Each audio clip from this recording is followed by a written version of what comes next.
Ukrainian President Volodymyr Zelensky has canceled foreign trips as a new Russian offensive in northeast Ukraine intensifies, and he's pulled back troops from the region.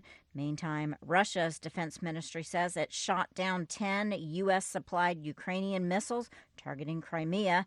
VOA's Tommy McNeil reports. The attacks come as U.S. Secretary of State Antony Blinken is visiting Kyiv. The ministry says 10 U.S.-supplied Ukrainian missiles were destroyed over the Black Sea Peninsula early Wednesday.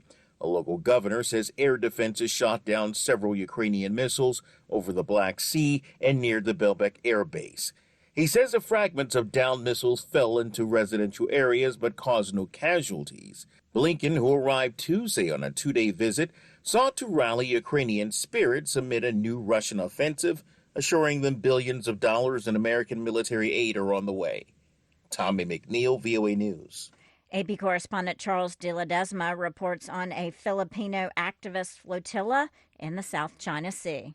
About 100 Filipino activists and fishermen, along with journalists, are sailing to a disputed shoal in the South China Sea, where Beijing's Coast Guard and suspected militia ships have used powerful water cannons to ward off what they regard as intruders. The Philippine Coast Guards deployed 3 patrol ships, and the Navy dispatched 1 ship to keep watch from a distance, and dozens of journalists joined the 3-day voyage. The activists, who belong to a non-governmental coalition called Atin Ito, Tagalog for This Is Ours, say they're seeking to avoid confrontation but are prepared for any contingency. I'm Charles de Ledesma. And this is VOA News.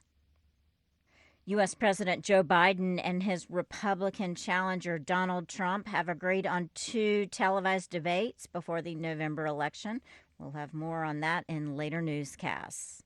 Gun battles between Israel and militants from Hamas, Islamic Jihad, and smaller Palestinian factions intensified overnight into some of the fiercest in months in both northern and southern Gaza, both sides said on Wednesday.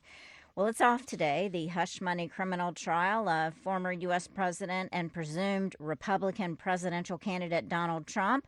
But his former lawyer, Michael Cohen, takes the witness stand again tomorrow. A wrap from yesterday from AP correspondent Julie Walker. Donald Trump's defense attorneys grilling the prosecution's star witness Tuesday in his hush money trial, portraying former Trump lawyer and fixer Michael Cohen as a media-obsessed liar who's determined to see the former president behind bars. Cohen enduring intense questioning by Trump's legal team after providing pivotal testimony tying the presumptive Republican presidential nominee directly to the hush money scheme at the heart of the case. Cohen will return to the witness stand Thursday for more cross-examination before prosecutors rest their case. Trump denies charges he falsified business records to cover hush money payments. He portrays the case as an effort to hurt his presidential campaign. At criminal court in Manhattan, I'm Julie Walker. China is considering a plan for local governments nationwide to buy millions of unsold homes. That's what Bloomberg News said Wednesday after a meeting of leaders of the ruling Communist Party called for efforts to address mounting housing inventory. Reuters' Gabe Singer reports. After Communist Party leaders called for efforts to clear mounting housing inventory at a meeting in late April, China's property sector has been in a deep slump for years, hit by a debt crisis among developers. Cash-strapped private developers like Country Garden have halted construction on a large number of new homes that were pre-sold but now cannot be delivered on time. The buyers of these homes, meanwhile, are continuing to pay off their mortgages. Analysts agree there are tens of millions of uncompleted apartments across China.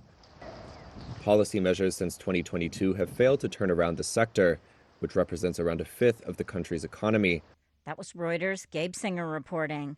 A Tunisian judge on Wednesday ordered the imprisonment of 2 prominent journalists pending trial, their lawyers said, reinforcing fears of a campaign aimed at silencing dissent and curbing free speech.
Thank you for watching.